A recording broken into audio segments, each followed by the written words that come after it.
40 years ago, on an autumn evening in the city of London, Eleanor Price left her office during rush hour and vanished without trace, leaving her family bewildered and with a question no one could answer. The authorities at the time believed she might have left voluntarily, and with no body, no direct witnesses, the investigation gradually reached a deadlock and was shelved like hundreds of other cases. For decades, Eleanor was merely a name in the archives, a void covered over by time and assumptions. However, when a new investigation team returned to reading every old report, they discovered overlooked inconsistencies and a small detail once deemed unimportant, but which had the potential to overturn the entire understanding of the evening she disappeared. And then, from that very void, a chain of truths began to emerge, leading the case in a direction no one in 1984 had ever considered. Before delving deeper into the story, don't forget to subscribe to the channel and hit the notification bell so you don't miss the latest cases. City of London, an autumn evening in 1984, when the clocks on the office buildings around Fenchurch Street had just reached finishing time, the flow of people spilled onto the pavements like a familiar wave of the financial city.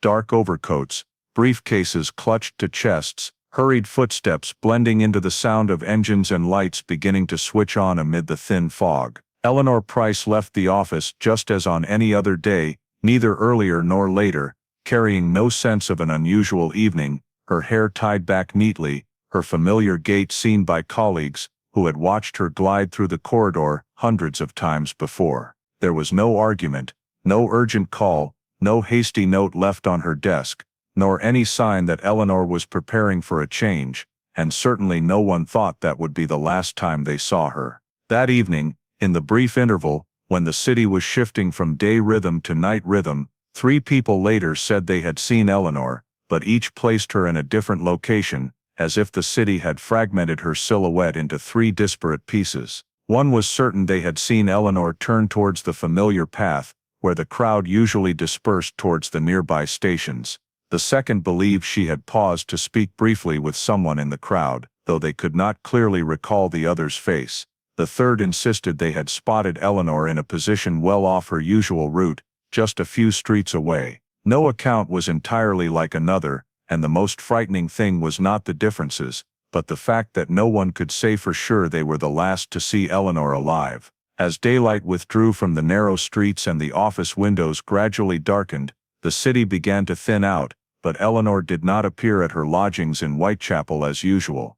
At first, that delay caused no alarm, for London is a place where an evening can easily stretch longer than expected, where chance encounters and detours are commonplace. But time passed, and Eleanor's silence began to feel unusual. Her family called her workplace, hoping someone knew where Eleanor had gone after finishing time, but the responses were only shakes of the head and genuine surprise. Further calls were made to acquaintances, to the lodgings where she lived, each ring of the telephone carrying fragile hope that someone would say Eleanor had just left, that she was only late, that everything would be fine. But no one knew where Eleanor was, no one heard her voice that evening, no one could piece together the 3 sightings into a coherent story. As the clock hands approached midnight, anxiety had crossed the threshold of ordinary waiting, and Eleanor's absence was no longer a harmless delay. In the quiet room, where her family sat by the telephone, the decision was made after heavy minutes of hesitation.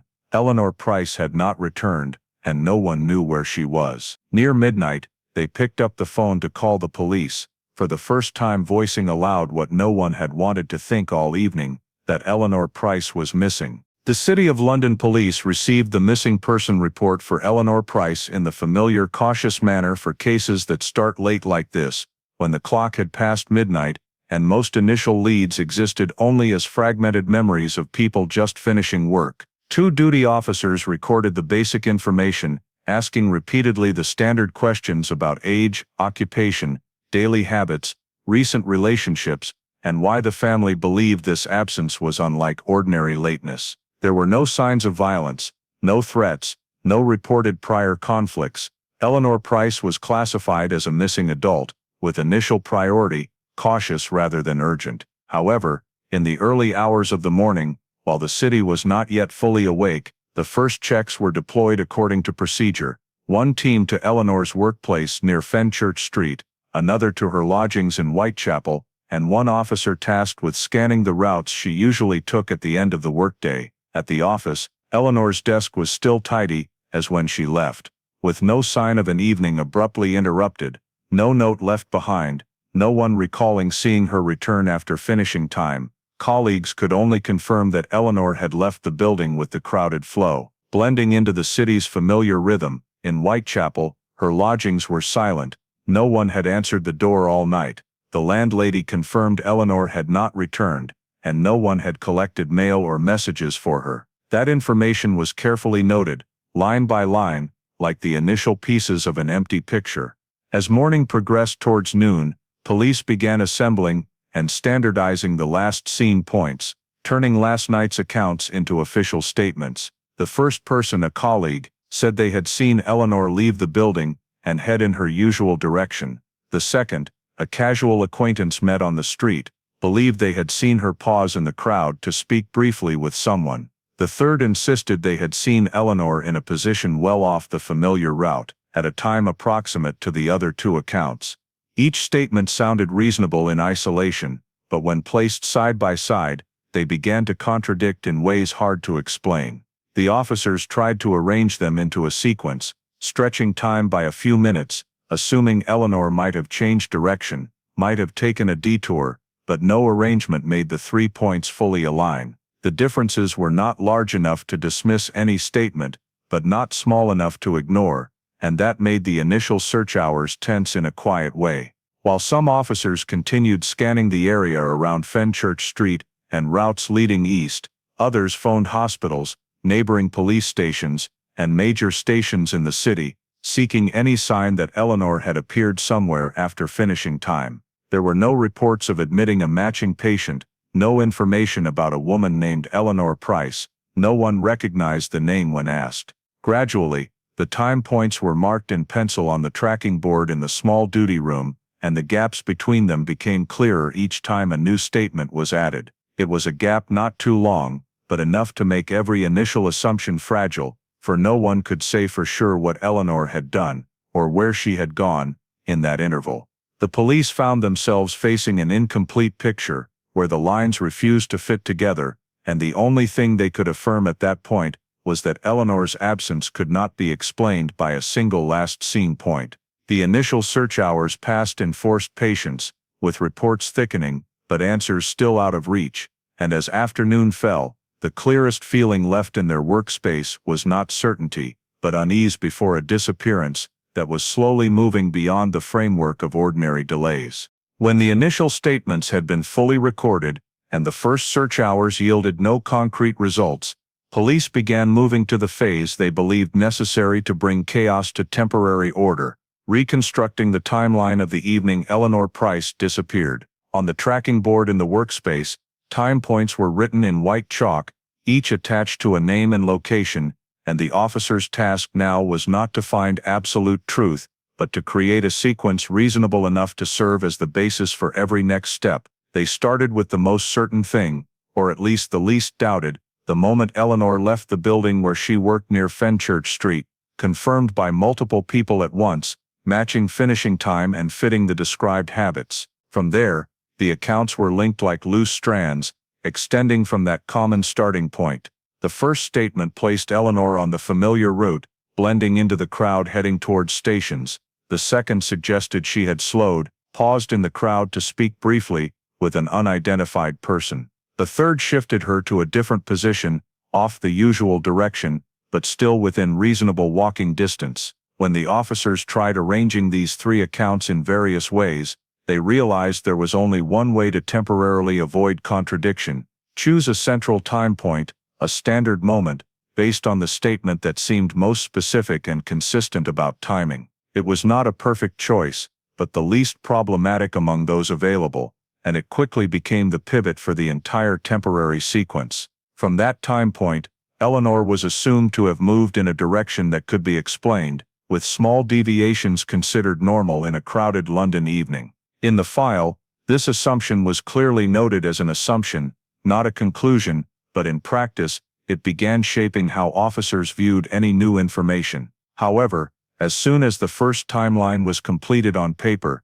signs of instability emerged. Between the standard point and the time Eleanor should have appeared in Whitechapel by habit, a time gap appeared that could not be filled by any existing statement. That gap was not long enough to immediately suggest the worst, but not short enough to ignore. The officers tried stretching the points, allowing Eleanor to walk slower, detour through side streets, even pause somewhere briefly, but no matter the adjustment, a period remained where no one could say where she was.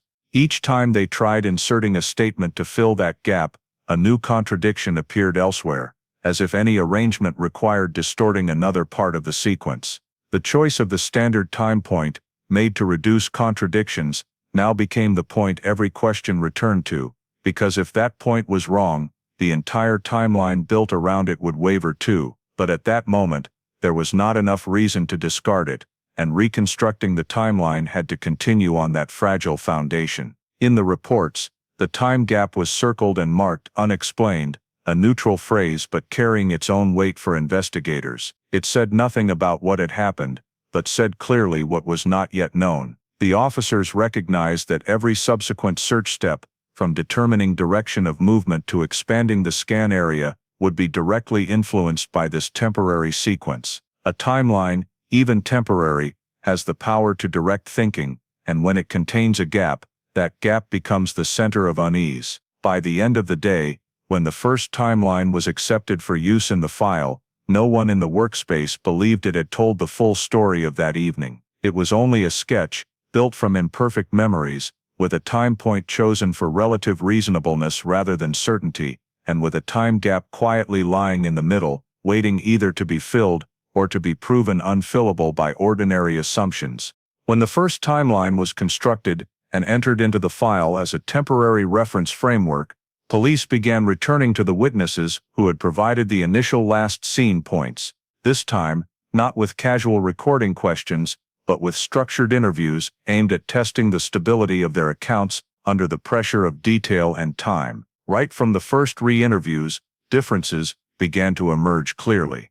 The colleague, who had been certain of seeing Eleanor leave the building and head straight in the familiar direction, when asked to describe precisely his own standing position and the distance between them, hesitated longer than before answering, and the time he stated also shifted by a few minutes from the initial statement.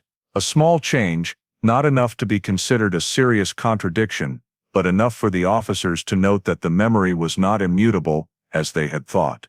The second person, who believed they had seen Eleanor pause in the crowd to speak with someone, initially did not clearly recall the face of the person with her, but in the re-interview added a new detail, that the person seemed slightly taller than Eleanor.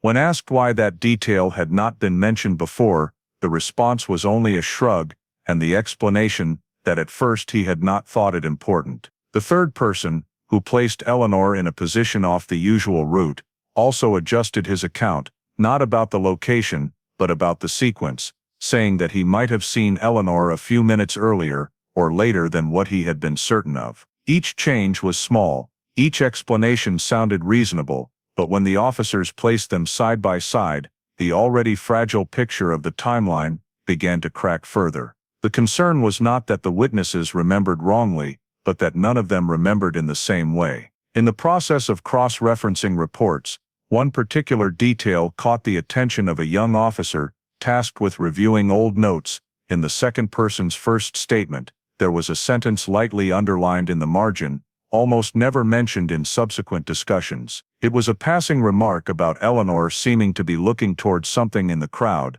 but since there was no further information, that detail had been assessed as unimportant and quickly overlooked to focus on more specific times and locations. When asked again about that remark, the witness appeared confused, unsure whether he had actually noticed it or was just guessing based on a vague impression. That uncertainty made the small detail even easier to set aside, but at the same time made the officers realize that these very things deemed unimportant could be what changed the entire understanding of that evening. Meanwhile, the temporary timeline, already based on a standard time point chosen for relative reasonableness, now had to bear the additional weight of shifting accounts. Each time a small point was adjusted, the unexplained time gap at the center of the sequence changed shape, sometimes shrinking, sometimes expanding, but never disappearing.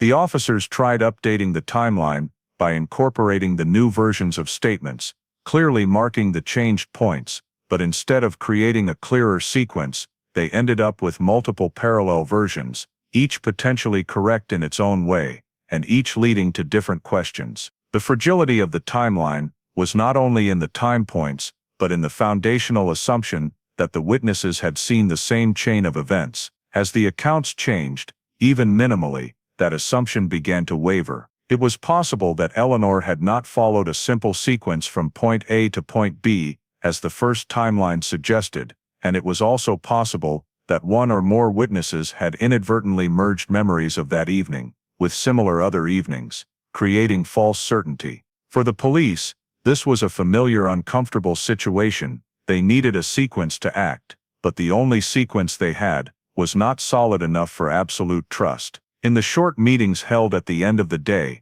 questions were raised more than answers. Was the standard time point really reliable? Was the detail overlooked as unimportant, hiding something larger? And most importantly, was that time gap the result of imperfect memories, or a sign of an event that none of the witnesses had recognized or were willing to admit? As the reports were rearranged in the file, the first timeline, created to bring order, now appeared as a fragile structure, capable of changing with just a revised statement or an additionally remembered detail. Instead of clarifying the evening Eleanor disappeared, the process of re-interviewing witnesses had made the picture more complicated, and the feeling spreading through the investigation team at this point was not of approaching the truth, but of standing before a story, gradually slipping away from the simple frameworks they had hoped to impose on it.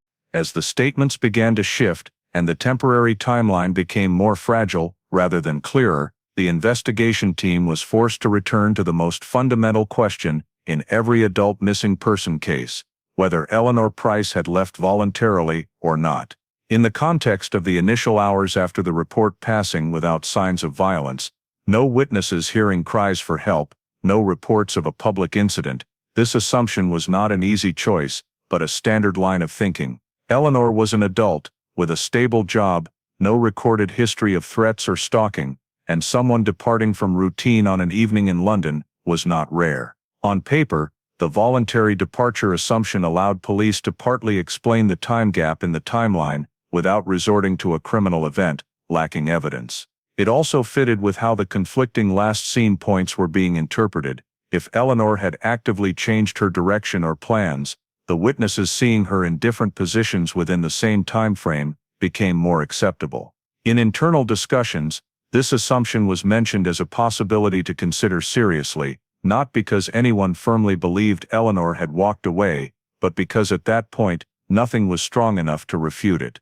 In the first 24 hours, basic checks showed no clear signs of crime, the lodgings were undisturbed, the workplace recorded no conflicts, nearby hospitals and police stations had no relevant information. These factors, added together, created a neutral picture, where Eleanor's absence could be explained by an unclear personal decision. However, accepting this assumption, even temporarily, began influencing how the file was handled. The case priority was not elevated, as in instances with clear danger signs, and resources were allocated toward scanning rather than urgent pursuit. Officers continued recording information, but the initial urgency gradually gave way to a cautious pace, where each step awaited further confirming data. In the reports, the voluntary departure assumption was not written as a conclusion, but it was present in how questions were framed and in what was considered priority. Details not fitting this assumption, such as Eleanor not contacting anyone after finishing time, were noted but not yet placed at the center of analysis. The time gap in the timeline, instead of being seen as a warning sign, was temporarily viewed as a space where Eleanor could have moved freely without leaving traces. This choice gave the investigation team a sense of temporary order, but also created a lens through which all new information would be viewed. When an assumption is placed on the table, even for testing, it tends to shape what is noticed and what is set aside. The officers understood that, but they also knew investigation could not proceed in a completely directionless state. This initial assumption became the anchor, helping them continue work while awaiting a lead strong enough to force a change in direction. However, even internally, there were whispered concerns, because not every factor easily aligned with the assumption that Eleanor had left voluntarily. Some officers pointed out that completely disappearing from all familiar contacts for over a day was rare, especially without signs of prior preparation. These opinions were noted, but lacked the weight to overturn the applied approach. In the context of lacking direct evidence, the decision to continue handling the case as non-criminal in the early phase was seen as reasonable, even necessary to avoid hasty steps. Yet this very decision, though made with caution and based on what was observable, silently laid the foundation for the entire subsequent process. It influenced speed, scope, and manner of information gathering, and more importantly, it shaped expectations about what the investigation team thought they were searching for. As time continued passing without signs of Eleanor reappearing, the initial assumption retained its position in the file, not as a firm conclusion, but as the implicit context for every subsequent decision. And while that assumption helped explain the absence of criminal evidence in the first 24 hours, it also simultaneously blurred the sense of urgency that an unexplained time gap should have created, leaving a quiet question mark about whether the direction chosen from the start was bringing the search closer to the truth, or inadvertently pulling it further away. When the initial assumption that Eleanor Price might have left voluntarily was retained as a temporary reference framework, the search scope was expanded according to the logic of that assumption, but precisely because of that, it began to deviate from what had actually happened. Officers were assigned to scan points where a person might appear if they actively departed from usual routine: major stations in central London, hospitals admitting unidentified people, and crowded areas where an individual could blend into the crowd without leaving many traces. Liverpool Street, Cannon Street, London Bridge, and suburban train lines became names repeated in reports, with standard question lists sent to each information desk and duty office. Night trains were scanned, passenger records checked where possible, and successive calls made to ask if anyone remembered seeing a woman named Eleanor Price that evening. In parallel, hospitals in the central and east London area were contacted, not only to search for admissions under Eleanor's name, but also to check for anyone admitted with memory loss or without papers matching her description. All these efforts were carefully documented, forming a dense chain of activity on paper, but the actual results were worryingly sparse. No reports confirmed Eleanor had bought a ticket or boarded a train leaving London that evening. No hospital recorded a matching admission, and no staff at major transit points remembered interacting with her. Each time a search direction was closed without results, the assumption that Eleanor had left voluntarily was neither refuted nor strengthened by any specific evidence. In short end-of-day meetings, officers began realizing they were pursuing traces fitting a theoretically reasonable scenario, but with no real signs that scenario had occurred.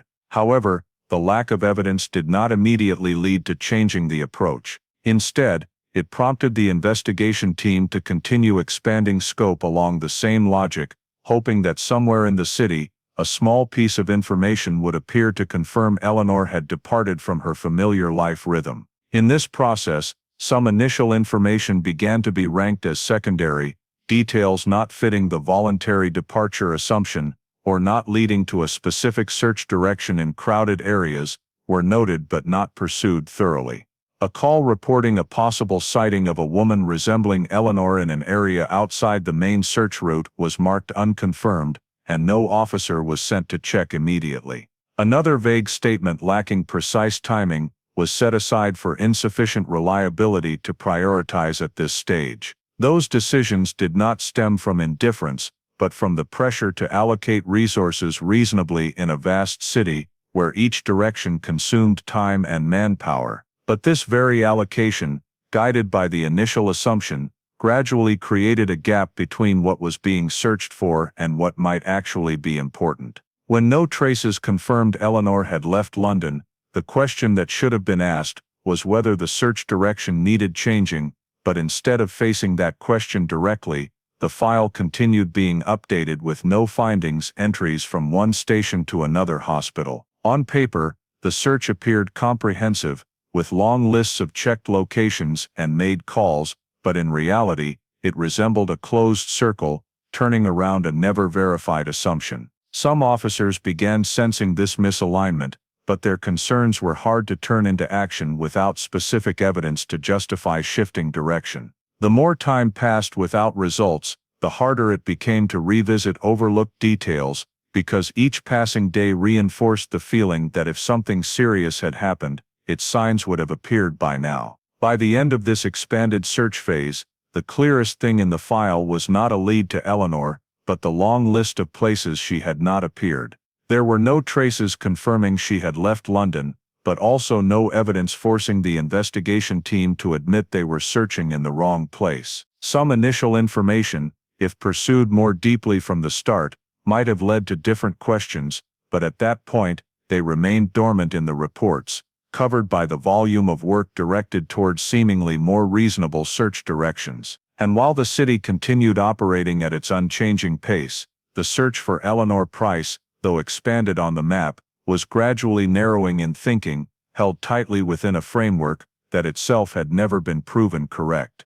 As the search scope had been expanded towards stations, hospitals, and central areas, yet still yielded no traces confirming that Eleanor Price had left London, the file began to swell in a different way, not with new discoveries, but with details pushed to the margins, because they did not fit the handling direction being applied. Among them, the most prominent was a statement from the very first days, once recorded but quickly assessed as unreliable. The person giving that statement was not a close colleague, or a witness with a clear position in the timeline, but an individual who happened to be near the Fenchurch Street area that evening, did not remember the exact time, and whose description of Eleanor did not fully match what had been recorded from other sources. That vagueness caused the statement to be placed in the secondary information group, kept in the file but not incorporated into the timeline construction or search direction. In internal discussions, it was often mentioned only as an example of the inaccurate memories that every missing person case in a large city encounters.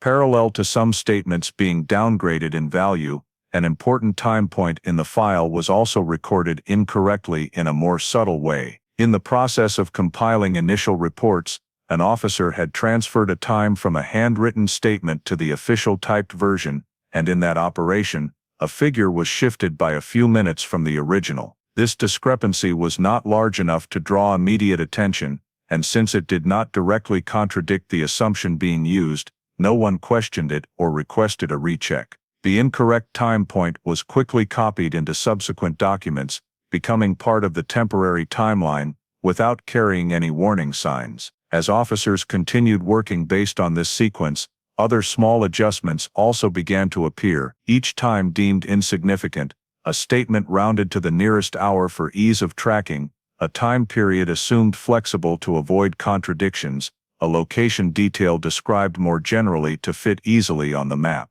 No deviation was large enough to force a halt and re-examination of the entire sequence from the beginning, but each change shifted the timeline a little from what had actually occurred. Those small deviations, when standing alone, did not create a sense of danger. They seemed like necessary adjustments to turn a collection of imperfect memories into a workable story. The problem was that no one in the investigation team could see the full picture of these adjustments as they occurred over time, because each decision was made in the context of the present moment, with the aim of keeping the file progressing. The statement assessed as unreliable was not cross-referenced again with other information, the incorrect time point was not compared to the original, and the details gradually blurred lost their ability to raise doubts. As the file was updated and passed through the hands of different officers in the following days, those deviations did not disappear. On the contrary, they accumulated layered upon each other, and formed a foundation increasingly distant from what the witnesses had actually said on the evening Eleanor disappeared. This did not happen due to carelessness, but because of how an investigation is organized under conditions of lacking clear evidence to move forward. One is forced to simplify, and in that process, what does not fit the main direction is gradually pushed to the edges. Some officers, when reviewing the file again to prepare for next steps, began noticing slight inconsistencies between document versions, but these differences were explained by witnesses' memories changing over time, or by unavoidable recording errors in the busy initial phase. No one had strong enough motivation to stop and ask whether those very overlooked details might be hiding something more important. In the context of no new discoveries from the expanded search, the pressure to prove that every reasonable direction had been pursued made the investigation team cling tighter to what had been accepted in the file,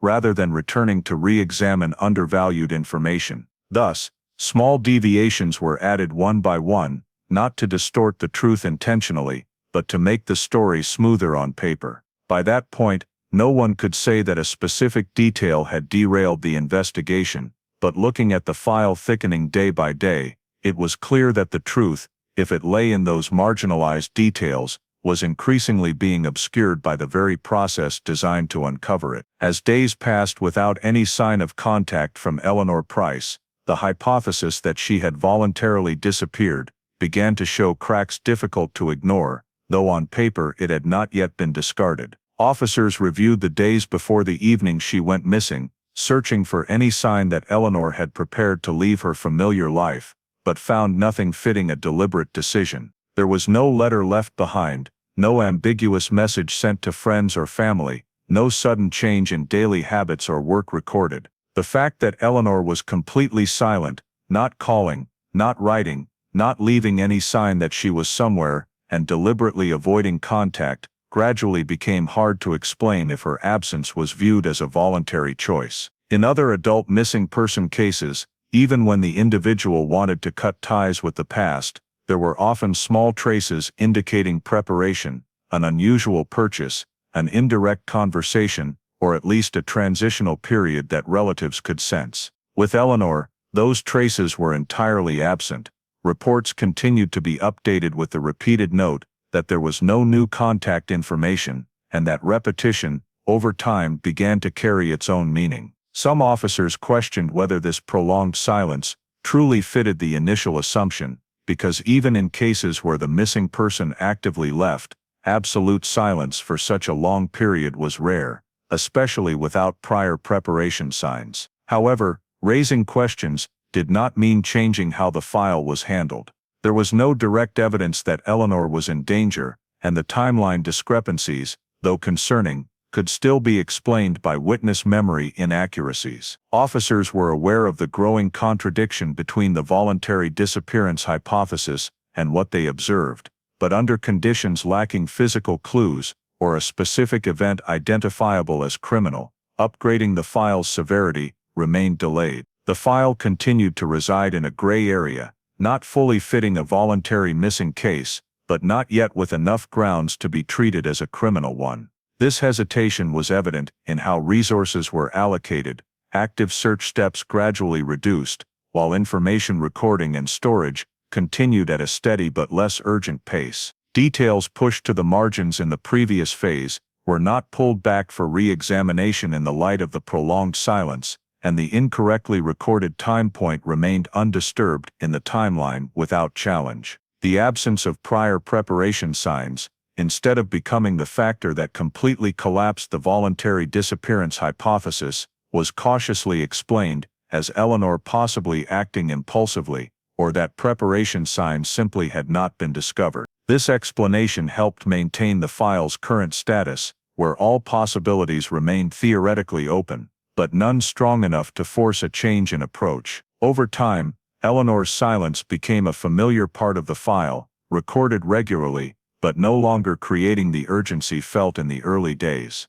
For the family and those closely following the case, that silence carried a frightening meaning, but within the official handling framework, it was gradually normalized as a characteristic of prolonged missing cases without evidence. Officers understood that each passing day reduced the chances of finding new traces, but they were also bound by the requirement to base upgrades on specific evidence. The cracking of the voluntary disappearance hypothesis thus occurred slowly and quietly, not by a shocking discovery, but by the accumulation of things that did not happen. No call, no letter, no sign of a plan executed. Yet when the file was reviewed at this point, it had not yet crossed the threshold to be considered a case requiring urgent criminal intervention. The initial hypothesis, though increasingly hard to defend, still served as an administrative anchor, allowing the case to continue being handled in a waiting state, where the severity of an unprovable possibility was not yet enough to alter the trajectory the investigation had followed from the early days. As the voluntary disappearance hypothesis, no longer held as firmly as in the early days, but had not yet been discarded, Eleanor Price's missing person case gradually entered the most dangerous phase for any investigation, the phase where nothing new happens. The search steps once continuously deployed in the initial weeks began to slow in a barely noticeable way, not by a sudden decision, but by a gradual decline in pace and attention. Periodic scanning calls to hospitals and stations were spaced out, from daily to weekly, then thinning further as they continually received the familiar responses of no new information. Central areas once checked multiple times were no longer prioritized, as returning without specific leads was seen as pointless repetition. In internal reports, the language also began to change, from action-oriented phrases like "currently searching" to more neutral notes, reflecting the reality that there were no clear directions left to pursue. Leads once hoped to open new paths, when examined more closely, were all insufficiently strong to pull the investigation back to an urgent state. The statement assessed as unreliable remained dormant in the file, not reinforced by any other information. The incorrectly recorded time point, though starting to bother some officers when reviewing documents, was not corrected because there was no clear basis to determine which version was accurate. Details pushed to the margins in the previous phase continued there, like puzzle pieces without a place in the overall picture. Each time a new officer was assigned to review the file, he faced the same issue. There were many papers, many notes, but no solid anchor to restart from scratch in a different way. In that context, maintaining a high search level became hard to justify in terms of resources, especially without evidence that Eleanor was in immediate danger. The file began to be handled in the rhythm of other prolonged cases, with periodic updates more procedural than substantive investigation. Meetings about the case became rarer, and when they occurred, most time was spent confirming no significant new information since the last update.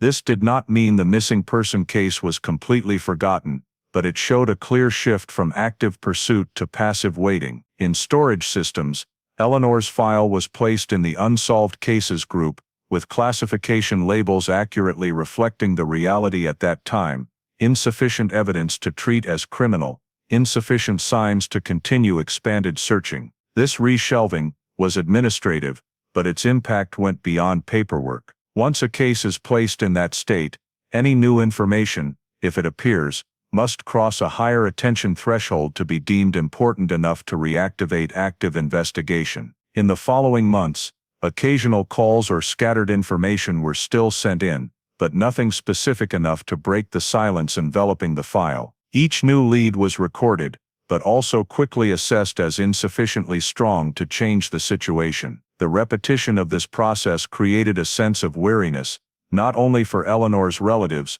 but also for officers who had worked directly on the case. They understood that lack of results was not always a sign of failure, but were clearly aware that time was eroding the chances of finding answers. Witnesses' memories, already unstable from the start, became even fainter with each passing month, and small details not pursued to the end increasingly lost their chance of clarification. When the file was officially shelved in the list of unsolved missing persons, it was not announced as a turning point, but occurred quietly, almost invisibly to the outside world. There was no closure announcement, no statement that the investigation had stopped, only a subtle change in how the case was handled and prioritized. Eleanor Price was not found, but was also no longer searched for with the same urgency as before. Her missing person case entered the state that many similar files had fallen into, where it existed as a thick document on the archive shelf, ready to be reopened if something new emerged.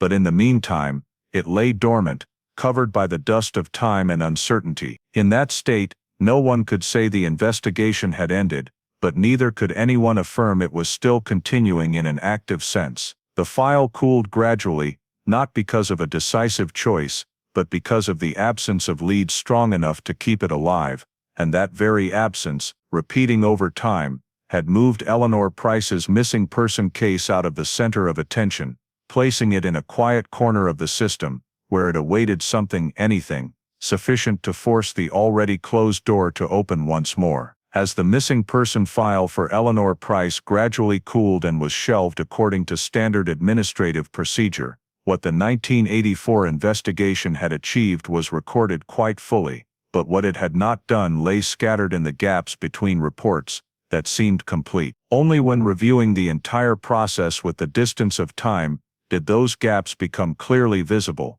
not as deliberate mistakes, but as consequences of decisions considered reasonable at the time. One of the most noticeable points was that key statements were never systematically cross-referenced. From the very first days, each witness was interviewed separately, their accounts carefully recorded, but rarely placed alongside others to check compatibility at the detail level. Small contradictions in time and location were explained as natural memory errors, rather than becoming subjects of independent analysis. When the temporary timeline was constructed based on a standard time point, statements not fully fitting that point were adjusted or blurred, rather than used to challenge the foundational assumption. This lack of cross-referencing helped the investigation progress more smoothly on paper, but also eliminated opportunities to detect anomalies that might have led to a different direction. Additionally, some important information was not preserved in the way now considered necessary. Initial notes,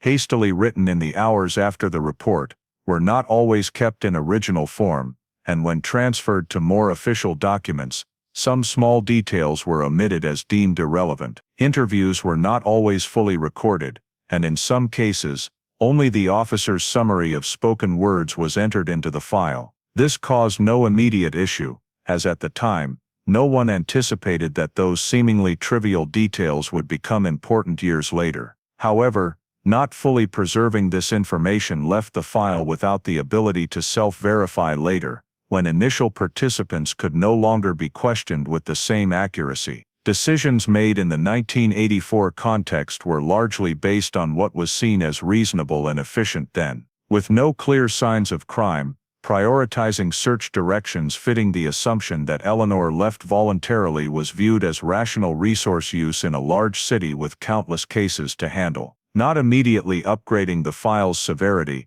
helped avoid unnecessary alarm, and simplifying the timeline gave officers a concrete working tool rather than being stuck in endless possibilities. From the perspective of that time, these decisions all had their reasons, and no one on the investigation team believed they were overlooking anything critical. However, that very reasonableness created an inertia hard to break. Once an approach was accepted and running smoothly, stopping to re-examine its entire foundation became increasingly difficult, especially without new evidence forcing it. Small contradictions in statements were not seen as serious enough to reverse direction, and incomplete preservation of initial information was not considered a problem until too late to remedy. As the file cooled and was shelved, these shortcomings were not mentioned as mistakes, but simply not mentioned. They lay hidden in the file's structure, only detectable if someone took the time to reread every page with a different question in mind,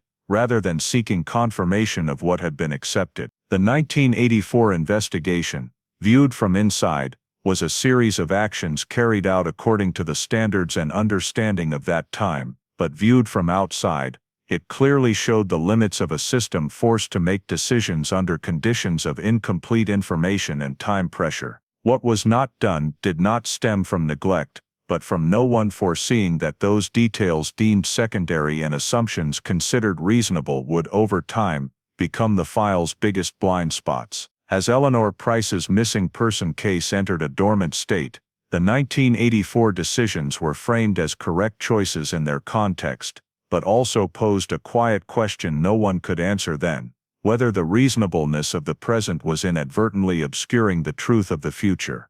When the final search steps of 1984 concluded, without any discovery strong enough to change direction, Eleanor Price's missing person file was transferred to cold case status according to procedure. There was no specific moment marking that transition, no solemn concluding meeting, or official announcement that the investigation had stopped. It happened quietly, through familiar administrative actions, as the document folders were reorganized, numbered, labeled, and placed in storage with hundreds of other unsolved files. The names on the folder covers were no longer mentioned in daily meetings, and Eleanor Price, from a recently missing person, became an entry in the list of cases, with no progress. Related items collected in the early phase, though few, were packaged and stored per regulation. They were not treated as criminal evidence in the strict sense, as the case had never been upgraded to a criminal investigation, but were not completely discarded. Each item was briefly noted with origin and collection time, then placed on metal shelves in the warehouse, where they would remain until reason to re-examine arose. This storage accurately reflected the case's status at the time, insufficient data for active pursuit, but unable to close completely. In recording systems, Eleanor's file was marked for reopening if new information appeared, but with no sign that was imminent. Time passed, and with it came changes in how the disappearance was perceived. Officers who had directly worked on the file gradually transferred, retired, or took other roles, carrying their memories of the case away from current investigation scope. Those taking over later saw Eleanor Price only through the pages, through reports and notes written in a long-past context. For them, it was a disappearance without resolution, lacking clear factors to distinguish it from many similar files. With no new event prompting re-examination, each passing year increased the distance between present and that autumn evening in 1984. The silence enveloping the case was not the result of a decision to give up, but the natural consequence of nothing happening. No confession call, no unexpected discovery, no external information forcing the system to respond. The file lay dormant in storage, preserved as part of institutional memory, but untouched in daily reality. Details once debated in the early phase, like conflicting last seen points or the unexplained time gap, were no longer discussed, as there was no forum for it. Without motivation to reopen the file, unanswered questions also sank into dormancy. The shift from an active case to a cold case also brought changes in how it existed in the minds of those involved. Rather than an urgent question needing resolution, Eleanor's disappearance became an unknown possibility, something mentionable when discussing old files, but rarely prioritized. In that context, the silence was not dramatic, but erosive, gradually fading the sense of incompleteness. Each year without new developments made returning harder, as any effort would start by overcoming the dust of time and pre-framed assumptions. For the system, storing the file was the only way to keep resolution possible in theory, though no evidence suggested it would soon become reality. Eleanor Price's missing person case thus officially fell into silence, not because the truth was found, but because there was no clear path to continue searching within known parameters. That silence was not a full stop, but a prolonged pause, where every question hung suspended, awaiting something from the future strong enough to break the fragile balance between not knowing and being unable to do more. More than 3 decades after the evening Eleanor Price disappeared, her file was pulled from silence by a systemic decision rather than a phone call or chance discovery. The Metropolitan Police Cold Case Team, in reviewing long-term disappearances from the 1980s, took on the file as part of a broad reassessment to identify cases potentially benefiting from modern re-examination. There was no declaration of special potential, it simply met administrative criteria: the missing person unfound, no final legal conclusion, and file complete enough for re-reading. The takeover happened quietly, but unlike previous formal reviews, this came with a clear requirement: reread the entire file from scratch, without relying on accepted conclusions, and without assuming what was reasonable in 1984 remained suitable.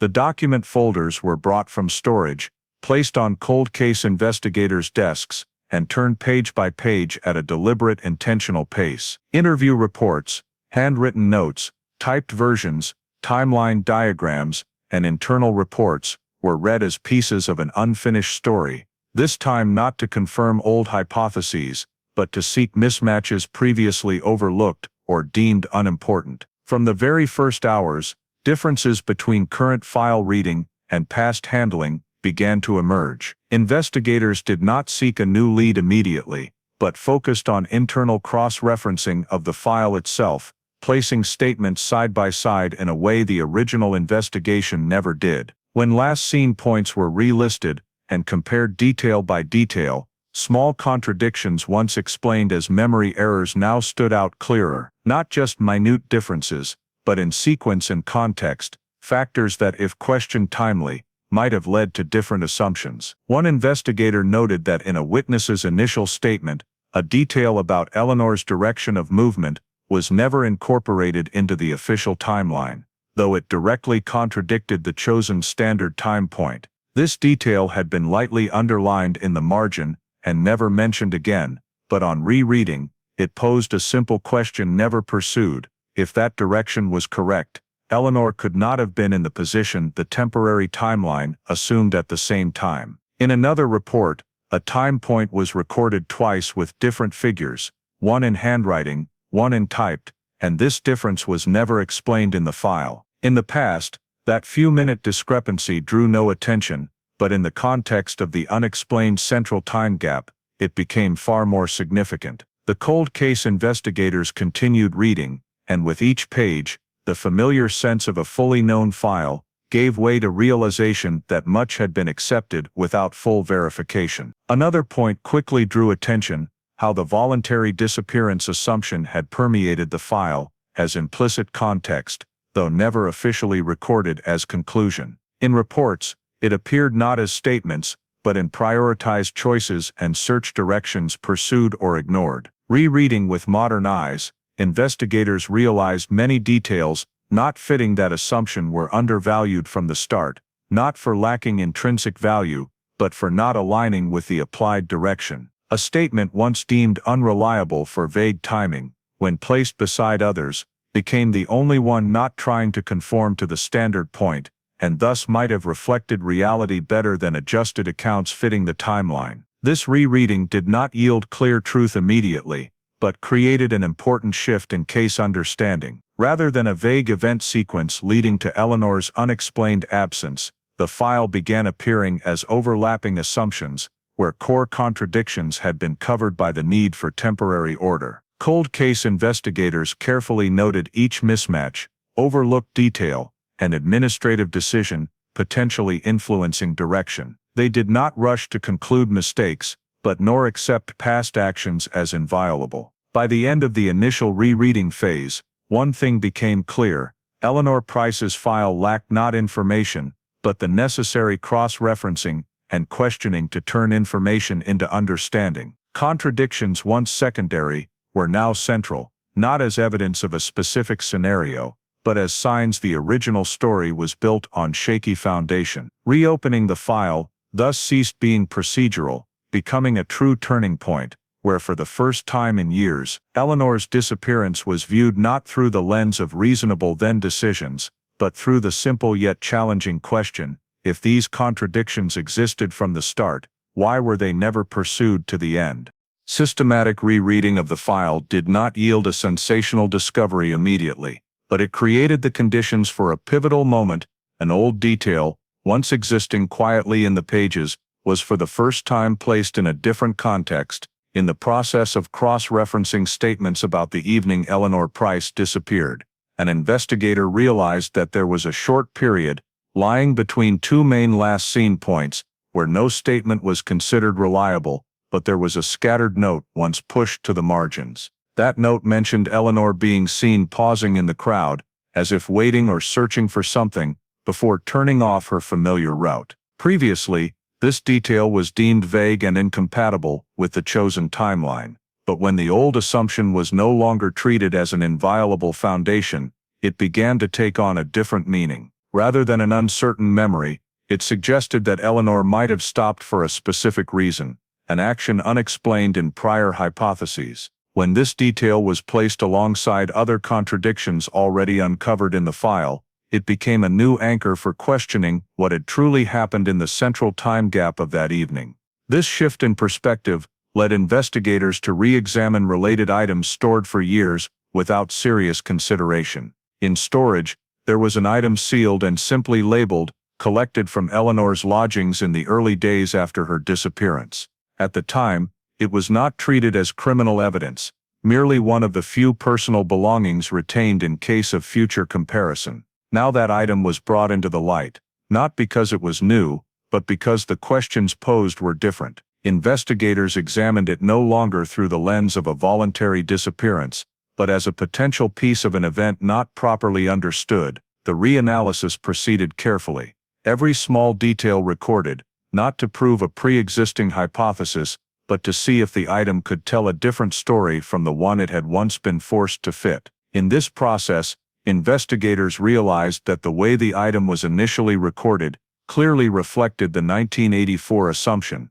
It was described briefly, without deep analysis, and quickly placed in the not directly relevant category. But when set in the context of timeline contradictions and the detail of Eleanor pausing in the crowd, the item began to suggest new possibilities. It raised questions about where Eleanor had been in the unexplained time period, and whether she had carried or come into contact with something inconsistent with the hypothesis that she left voluntarily. There was no immediate conclusion, but the first serious attention given to this item marked an important shift in investigative thinking.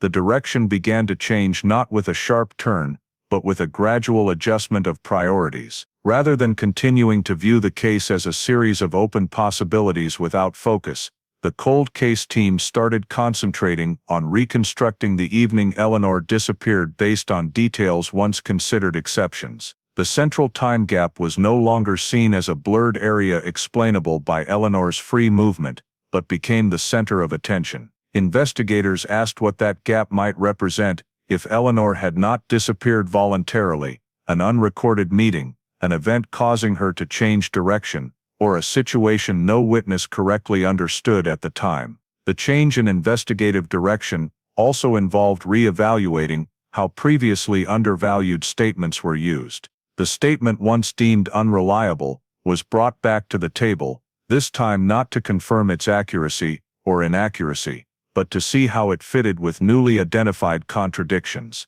When placed alongside the detail of Eleanor pausing in the crowd and the re-examined item, a different picture began to form, not complete but distinct enough to force investigators to acknowledge that the old direction might have missed something important. This was not the moment that answered every question, but the moment when the false certainty of the old file was completely shattered. Decisions reasonable at the time were now seen as choices that had shaped the story in a particular way, and dismantling that story required accepting that some foundational assumptions might have been wrong.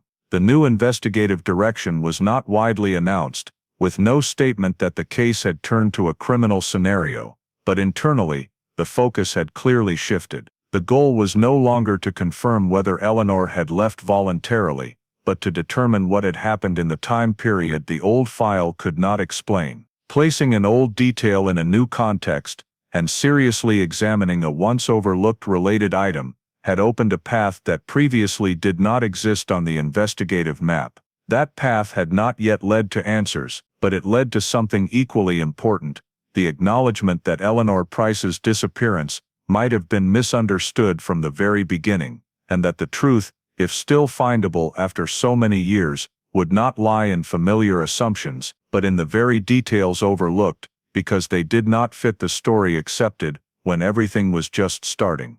As the investigative direction had shifted, and details once overlooked were placed back at the center of the file, the cold case team reached a pivotal decision: set aside the entire old timeline and reconstruct the day Eleanor Price disappeared from scratch, as if no sequence had ever been accepted before. This was not editing or supplementing, but a deliberate dismantling process, where every foundational assumption from 1984 was placed on the table and re-examined in turn, not based on familiarity, but on its ability to withstand the discovered contradictions. Investigators began by separating all statements, returning them to their most original state possible, prioritizing initial handwritten records and wording not smoothed in later typed versions. Each account was placed on an independent timeline, without forcing alignment to any standard point. In doing so, one thing became clear: the old timeline was not the result of natural convergence among statements, but the product of selecting a seemingly most reasonable time point and forcing other details to revolve around it. Removing this point immediately altered the shape of that day. Statements once considered out of phase were no longer exceptions, but parallel versions of the same period, reflecting the true chaos of rush hour in the city of London. In this new context, the detail of Eleanor pausing in the crowd was no longer a vague memory, but an anchor point, as it appeared in multiple accounts in varying forms, though previously no one recognized that overlap. One witness said she paused, another said she slowed down, and a third said she did not continue immediately, but all alluded to the same behavior. Eleanor had not left the area in the straightforward manner the old timeline assumed. When investigators placed these descriptions side by side, they realized that action might have lasted longer than a few seconds, enough to create a real gap in her movement. At the same time, old assumptions began to be systematically discarded. The assumption that Eleanor always followed her familiar route was no longer accepted, as there was no evidence beyond habit to prove it on that day. The assumption that her silence could be explained by voluntary disappearance was also pushed from the center, because when reconstructing that day without relying on this assumption, the silence became more anomalous than reasonable. Instead, the investigation team began asking different questions. Why might Eleanor have stopped? Was she waiting for someone, or stopped by someone? And if an event occurred in that period, why was it not identified as a breaking point in the original investigation? Reconstructing the timeline from scratch also allowed investigators to correct accumulated errors over the years. Incorrectly recorded time points were returned to both versions, and rather than choosing one single correct figure, they accepted that uncertainty as part of the issue needing explanation. When time points were plotted on the map as time bands rather than fixed points, a new phenomenon emerged. Between overlapping witness time bands, there was a distinct gap where no direct statement placed Eleanor in a specific position. This gap was not large in minutes, but long enough to be unignorable, without assumptions covering it. This was the window of opportunity for a crime, a concept never identified in the 1984 investigation, because the old timeline had inadvertently erased it. In this window, Eleanor was not reliably seen, but there was also no evidence she had left the area. The existence of this gap changed the entire understanding of that day, as it showed Eleanor's absence was not a prolonged unclear process, but might stem from a specific moment, obscured by crowd chaos and subsequent flawed assumptions. When the crime window was identified,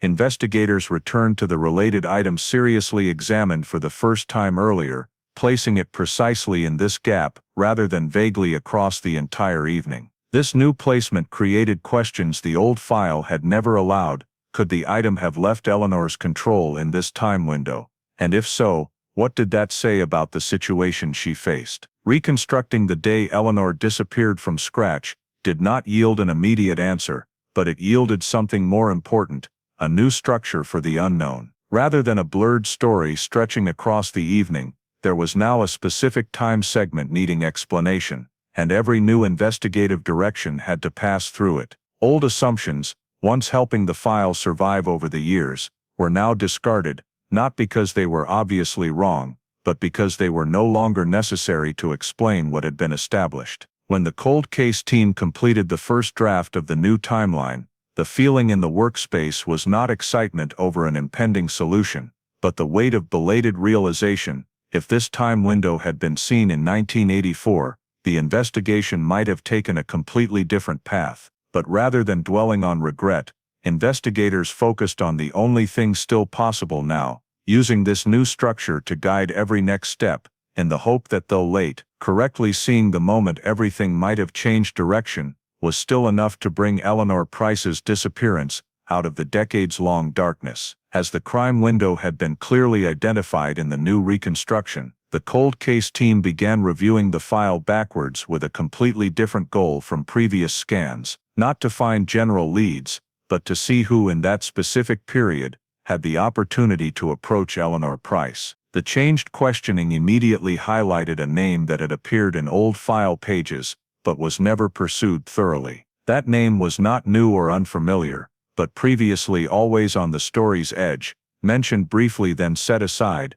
because it did not fit the assumption that Eleanor might have left voluntarily. In the new context, that name was reread with entirely different attention. An investigator realized this person had been in the Fenchurch Street area on the exact evening Eleanor disappeared, not as a chance witness, but with a clear reason to be there. In the 1984 file, this information was recorded superficially and not cross-referenced with other time points, as at the time, someone being in the central area during rush hour was not considered suspicious. Now with the crime window delineated, that presence was no longer a neutral detail. It became a specific access opportunity, fitting neatly within the period Eleanor was not reliably seen. The cold case team began reconstructing this person's movements that day, using the very old reports previously only skimmed. Notes about timings, once deemed insufficiently accurate for use, were now placed against the new timeline,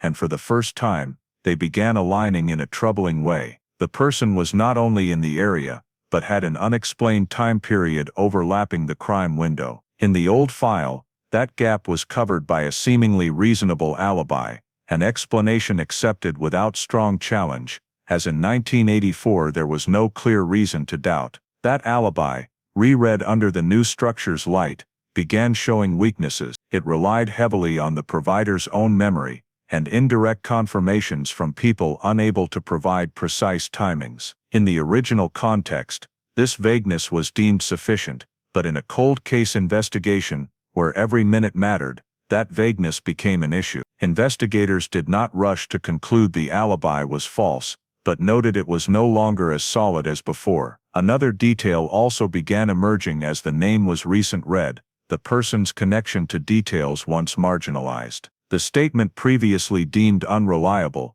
when reread, mentioned someone with characteristics matching this suspect's description, standing near Eleanor in the crowd. That detail was once ignored for lack of confirmation, but now, with a specific name for comparison, it no longer existed in a vacuum. It became a piece potentially fitting the new picture, not enough to charge, but enough to shake the safety this name had enjoyed in the old file. The cold case team continued digging deeper, not only into the evening Eleanor disappeared, but into how this name had been handled in the original investigation. They realized the person was never interviewed as a potential suspect. Every question posed was confirmatory, aimed at quickly excluding involvement to return to the voluntary departure assumption. There was no cross-referencing between this person's statement and other witnesses, no effort to question unclear timings, as at the time it was deemed unnecessary. In the current context, those decisions were no longer neutral. They created a gap in the file,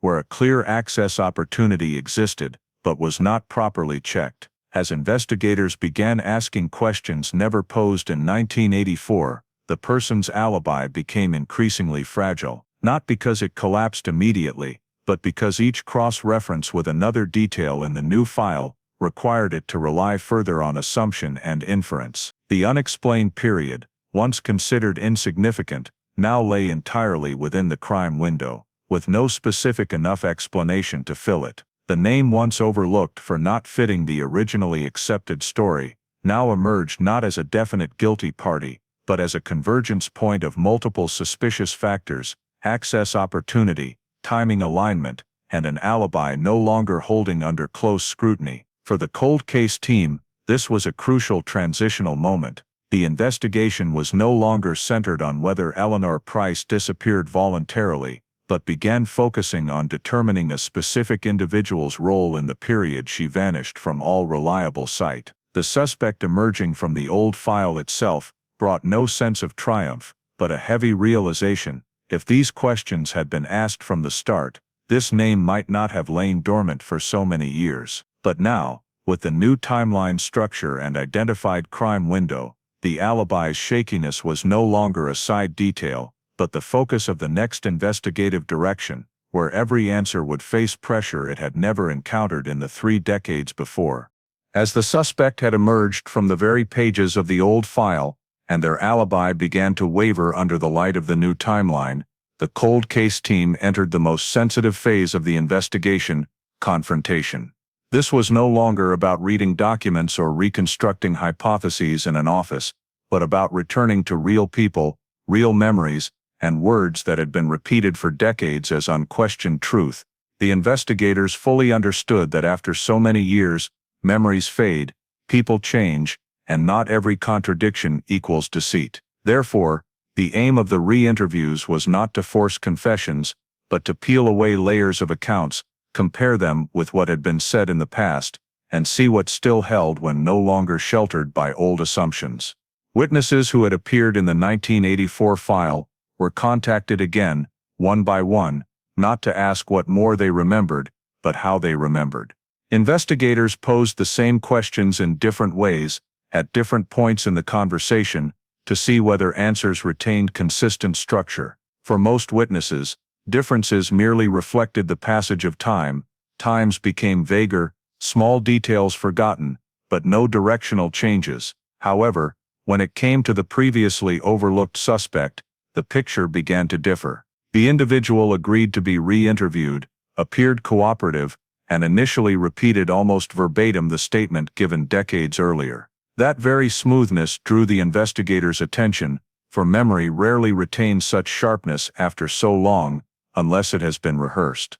During the confrontation, investigators did not directly challenge the alibi, but asked the suspect to recount the day naturally, without relying on specific times. In doing so, a small detail began to shift. In the old statement, the suspect had claimed to be at a specific location for a certain period, and that period had been used to cover the crime window. This time, when recounting freely, that period was first extended, then contracted in subsequent answers. The change was not large, only a few minutes, but enough for investigators to realize the story no longer matched its earlier version. When gently asked about the discrepancy, the suspect explained that memory may have distorted over time, a reasonable, unsuspicious answer if taken alone. But when investigators placed this shift alongside contradictions already uncovered in the file, it ceased to be harmless. Simultaneously, other witnesses were re-asked about details thought long dead. One witness previously assessed as unreliable in the old file, when re-interviewed, recalled little new, but held firm on one point, where others always wavered. Eleanor pausing in the crowd and briefly interacting with a man. The witness's description of build and position was not wholly accurate, but when cross-referenced with the suspect's latest statement, a troubling coincidence emerged in the very detail the suspect had just altered. That coincidence was not enough to charge, but it created a logical link that had never existed before. Investigators continued peeling away, not by pressure, but by letting accounts collide with each other. Each time the suspect adjusted their story to fit a new question, another detail in the file became harder to explain. The alibi once considered solid, now depended on time periods so flexible, they no longer offered protection. When investigators placed the suspect's 1984 and present statements side by side, they saw consistency lay in overall structure, but key details slid in ways advantageous to the teller in each specific context. This was not evidence of poor memory, but a sign of a story adjusted to avoid a dangerous point. The chain of reasoning began closing from here. Access opportunity had been established in the crime window, the alibi no longer held under cross-referencing, and a statement once treated as an outlier, now fitted the new picture better than adjusted accounts. Each element alone might still have gaps, but layered together they formed an increasingly difficult to refute logical structure. For the cold case team, this was the moment the investigation shifted from possibility to probability. No longer was the question whether something had happened in that time gap, but who had been there, and why their story could not stand when placed under the pressure of the reconstructed truth. Lies, if any, did not reveal themselves in one big slip, but in small repeated adjustments, each aimed at covering the same gap. When the interviews ended, investigators declared no victory, but they knew that for the first time in decades, Eleanor Price's file possessed a chain of reasoning tight enough to take one step further. Not every question was answered, but for the first time, the answers given no longer stood alone, they were bound together in a structure where deceit, if it existed, had nowhere left to hide. As the chain of reasoning had closed tightly enough to no longer depend on any single detail, the cold case team moved from analysis to action. This was not a decision made in a moment of impulse, but the result of multiple internal reviews in which every piece of evidence was tested to see whether it held if separated from the story it was helping to create. The arrest warrant was not based on a confession or one decisive piece of evidence, but on the aggregate access opportunity in the crime window, an alibi no longer consistent under cross-referencing contradictions in statements across decades, and details once overlooked, now linking in a way more reasonable than any prior hypothesis. In the warrant application, everything was presented coldly and precisely, no emotion, no speculation, only what could be proven, that the suspect had been at the place and time Eleanor Price disappeared, and that their story could not be true in all the versions offered. When the warrant was approved, it marked a turning point not only legally, but psychologically for those who had pursued the case for years. After decades of silence, the return of a name from the old file to center stage as prime suspect was something no one had been certain would happen. The arrest was planned discreetly, without fanfare, for the investigation team understood this was a fragile moment where any mistake could collapse everything they had painstakingly built. The suspect was approached in a completely ordinary setting, with no indication that their present life was about to be torn apart. When officers appeared and announced the arrest, the initial reaction was not resistance but stunned shock. Bewilderment was evident not only on the suspect's face, but on those around them, who could not comprehend why a case thought forgotten since the 1980s had suddenly resurfaced with such weight. There was no chase, no dramatic declaration, only heavy silence, as handcuffs clicked shut, and another chapter of the suspect's life began. For the cold case team, this moment brought no sense of triumph, but a cautious confirmation that what they had done was no longer within the realm of hypothesis. The arrest was not the conclusion, but the official acknowledgement that Eleanor Price's disappearance was no longer treated as an administrative mystery, but as a criminal case requiring resolution before the law. In the hours that followed, news of the arrest spread, causing waves of surprise in the small circles that had once known of the case. For many, Eleanor was merely a faint name in memory, attached to a story that never had an answer. Hearing that someone had been arrested after so many years forced them to confront the possibility that what happened on that autumn evening in 1984 might have been misunderstood for a very long time. That astonishment was not sensational, but quiet, like an old door unexpectedly opening to reveal a room no one thought still held anything inside. During transfer, the suspect made no public statement, and the investigation team maintained silence, allowing legal procedures to proceed in order. Any media questions, if raised, were answered with brief confirmations of the arrest without detail. For those working the case, this restraint was necessary. They knew any hasty statement could be used to challenge the legality of the entire process. When the suspect was brought into the interview room as a formally detained person, the atmosphere differed markedly from previous voluntary interviews. No longer was it willing cooperation, but direct confrontation between the story the suspect had told for years and the rebuilt evidential structure designed to challenge it. Yet even in this moment, the investigation team remained cautious. They knew an arrest after decades did not itself guarantee conviction, and the road ahead remained long. Whatever the final outcome, the arrest had shattered the prolonged stasis of the file,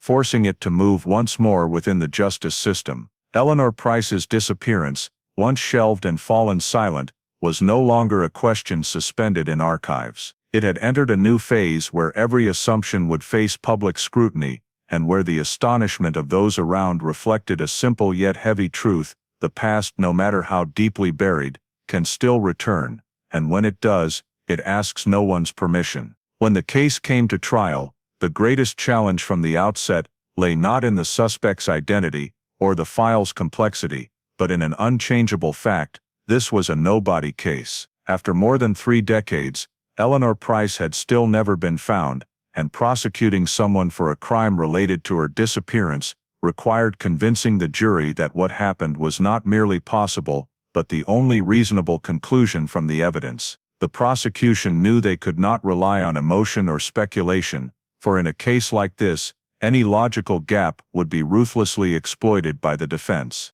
The prosecution strategy was therefore built around a single axis: the new timeline, systematically reconstructed, and the suspect's behavior when placed within it. Rather than trying to retell the entire story from scratch, the prosecution focused on guiding the jury step by step through the process the cold case team had followed, emphasizing that this was not a novel hypothesis, but the result of stripping away old assumptions and cross-referencing what had existed in the file for years. The core of the argument was not how Eleanor died, but why her disappearance could not be explained by any harmless scenario when the crime window and the suspect's access opportunity were considered. In court, the timeline was presented not as a rigid sequence of clock times, but as a logical structure, each statement placed according to its reliability. The prosecution pointed out that the original 1984 timeline had inadvertently erased a critical gap,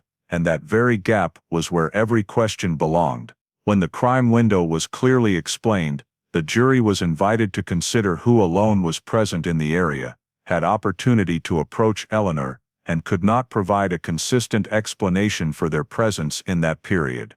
The defense, as expected, focused on the inherent weaknesses of a no-body case. They stressed there was no direct evidence Eleanor was dead, no eyewitness to a criminal act, and that the entire prosecution case rested on inference from incomplete pieces. Counsel questioned the reliability of witness memory after decades, the possibility of error in reconstructing the timeline, and whether contradictions in statements truly pointed to guilt or merely reflected human memory's imperfection. Legal argument revolved around the timeline, each side attempting to persuade the jury that the same data could lead to different conclusions. The prosecution countered by stressing they were not asking the jury to believe any single detail, but to consider the whole picture. They emphasized that while each contradiction alone might be innocently explained, the totality of contradictions, converging on one person in one time period, could no longer be regarded as coincidence. The suspect's behavior was analyzed not only on the evening Eleanor disappeared, but in how they had maintained their story across decades, adjusting details as needed to protect a gap now clearly identified. The prosecution's strategy peaked when a key piece of evidence was presented, not traditional physical evidence, but the combination of a once-overlooked related item and how it fitted the new timeline. The prosecution explained that this item, seriously examined for the first time in years, proved nothing directly yet served as a logical anchor, showing Eleanor had not acted in a manner consistent with voluntary disappearance in that period. When placed in the crime window alongside cross-reference statements and the crumbling alibi, it became the final piece needed to complete the chain of reasoning. The defense attempted to diminish this evidence, calling it speculative and stressing it proved no specific criminal act. But the prosecution did not treat it as standalone proof, using it as part of the overall structure, where each piece reinforced the others. Courtroom argument was neither loud nor dramatic in the style of cases with confessions or DNA, but a slow battle of intellect, where each side sought dominance through logic and consistency. For the jury, the challenge was not believing a shocking narrative, but accepting that in a no-body case, truth does not appear as a clear moment, but as a conclusion built by excluding every other reasonable possibility. As the trial neared its end, no one in the courtroom could be certain of the outcome. The prosecution had presented a tight story, yet they knew that if even one juror remained unconvinced about the timeline or the suspect's behavior, the entire case could collapse. The defense, despite exploiting every weakness, had to face the reality that the reasonable at the time decisions of 1984 had now been convincingly dismantled. In that tense atmosphere, Eleanor Price's no-body case stood at a critical threshold, where the question was no longer whether truth existed, but whether the justice system was prepared to recognize a truth constructed from logic, consistency, and gaps that could not be explained in any other way. As the jury retired to deliberate, the courtroom fell into a heavy silence, no longer the tension of legal argument, but the feeling of awaiting a decision that would close or open an entirely new chapter for a case that had stretched over more than 3 decades. For the prosecution, this was the moment when every effort to reconstruct the timeline, strip away old assumptions, and present a logical story had to stand on its own without further explanation or additional argument. For the defense, it was the time to hope that the unavoidable gaps of a nobody case would be enough to create reasonable doubt in the mind of at least one juror. In the meantime, Eleanor Price, the person at the center of all these arguments, still existed only through the pages of the file, the statements, and the reconstructed time periods, without physical presence to affirm or refute anything. When the jury returned, the atmosphere in the courtroom changed markedly. Every gaze turned towards them, for everyone understood that the impending decision concerned not only the fate of the suspect, but also how the justice system viewed a long-term disappearance that had never been resolved. The verdict was read out slowly, word by word, and when the final words rang out, it became clear that the court had accepted the prosecution's core argument.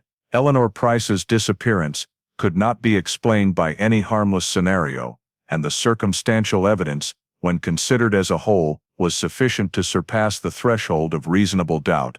The court's decision was not based on determining exactly what had happened in the crime window, but on establishing that a criminal act had led to Eleanor's permanent disappearance. This was a verdict clear in legal terms, but also carrying a caution expressed in its wording. The court did not declare that every detail of the autumn evening in 1984 had been reconstructed, but affirmed that the presented evidence showed Eleanor had not disappeared voluntarily, and that her prolonged absence was the result of a criminal act. The disappearance was thus officially determined to be a crime.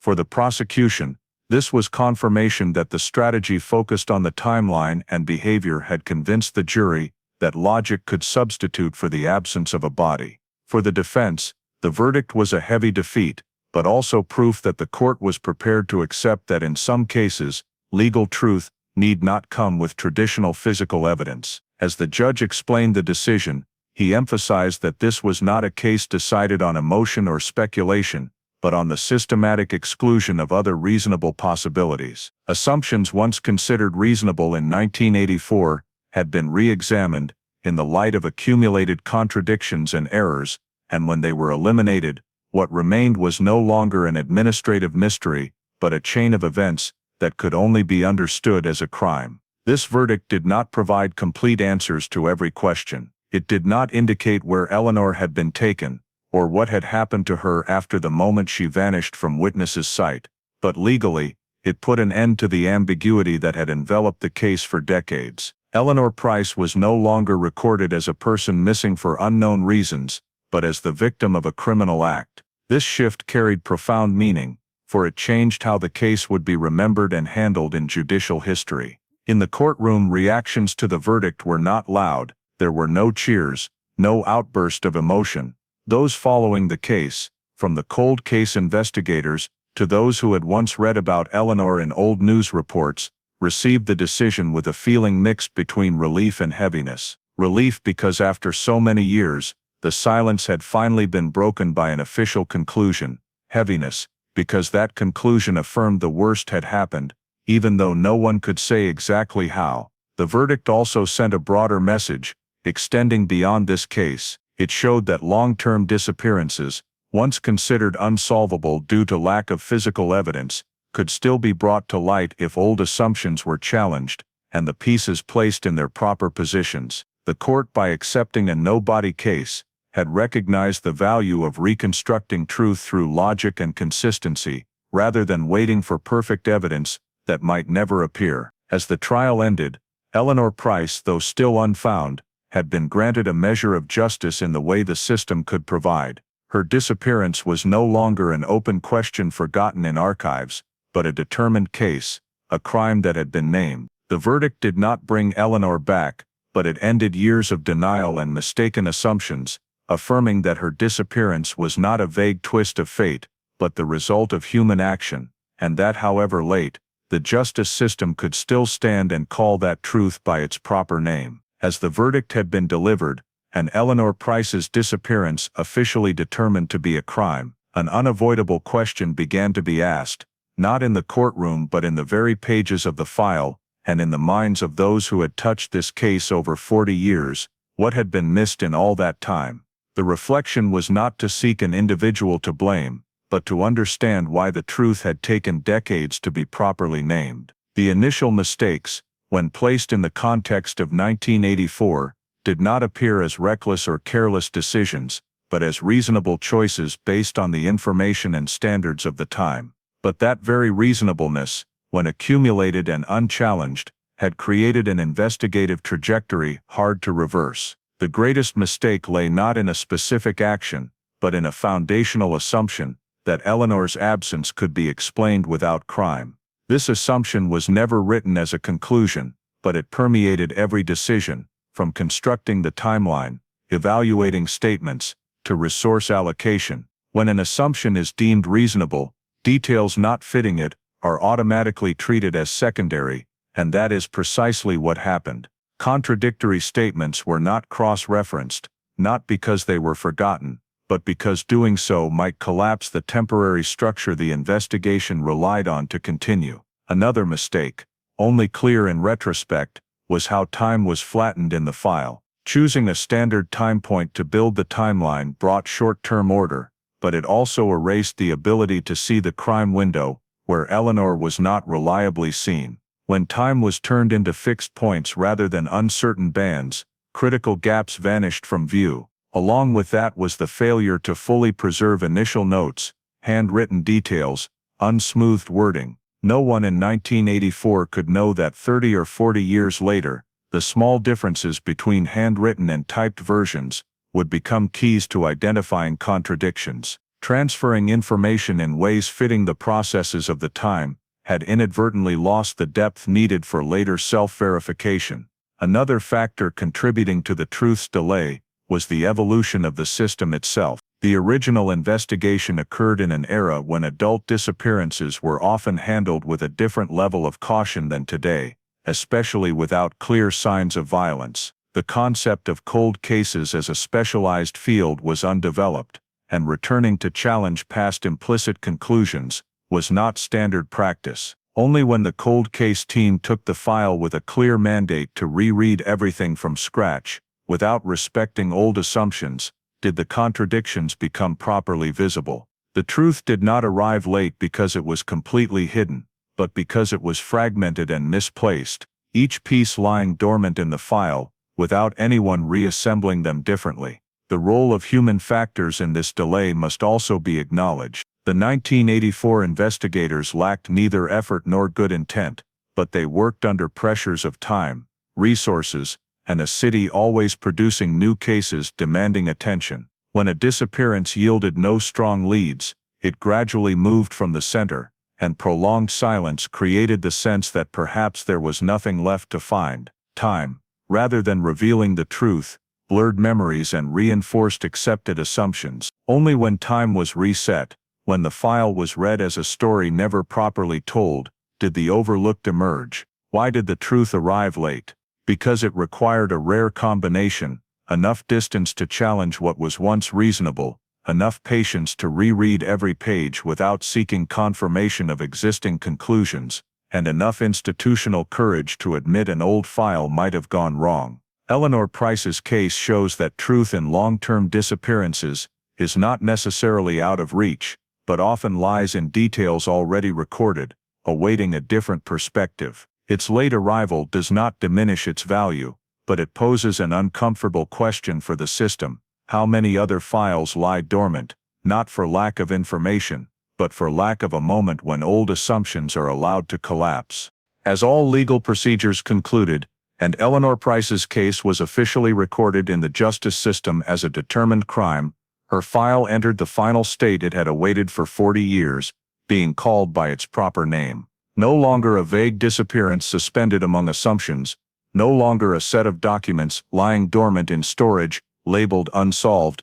Eleanor's story now had a clear place in the city's legal history. Closing the file was not a matter of triumph, but of completion, a recognition that what had happened was no longer denied or blurred by the convenience of old assumptions.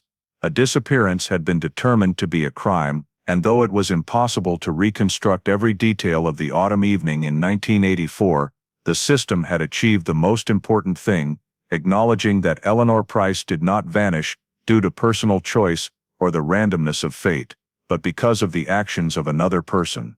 Meanwhile, London continued to move, as it always had, not pausing for any individual tragedy.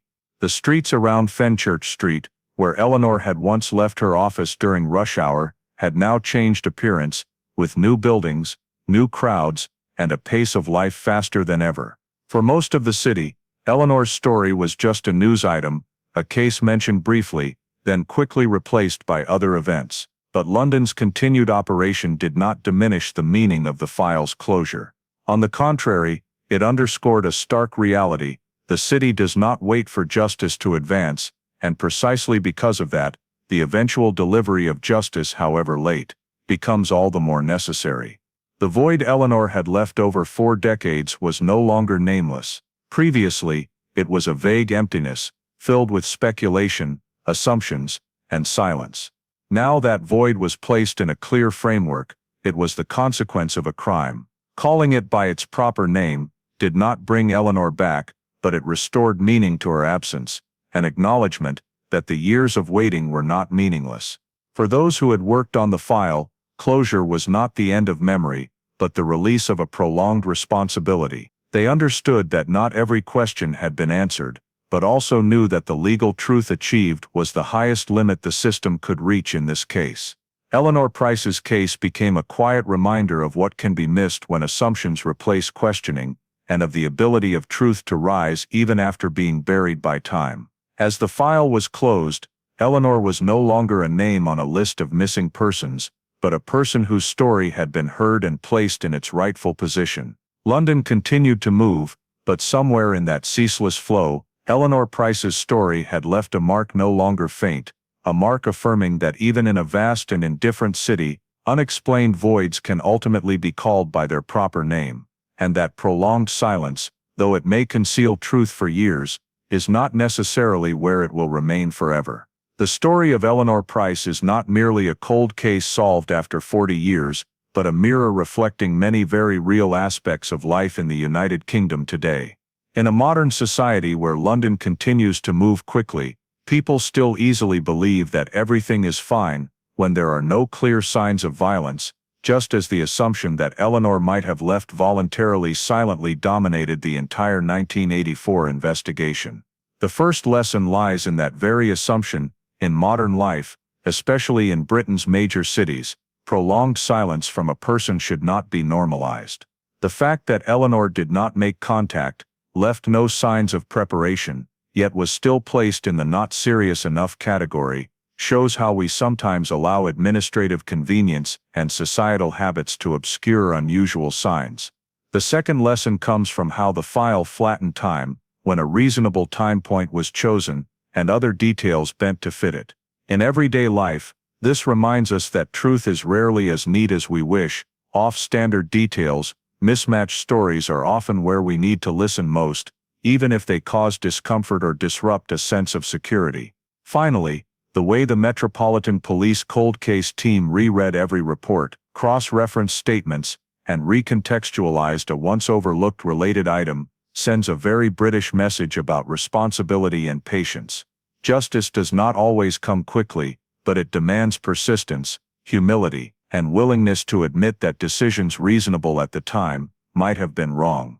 In life in the United Kingdom today, the lesson from Eleanor Price is to value attention to those around us, not to hastily dismiss the unusual just because it is inconvenient, and to believe that asking the right questions, even late, can still change how a void is named. If you believe stories like Eleanor Price deserve to be heard to the end, please subscribe to the channel so we can continue shining a light on files thought to have fallen into silence. Thank you for watching, and see you in the next video, where another void will be called by its proper name.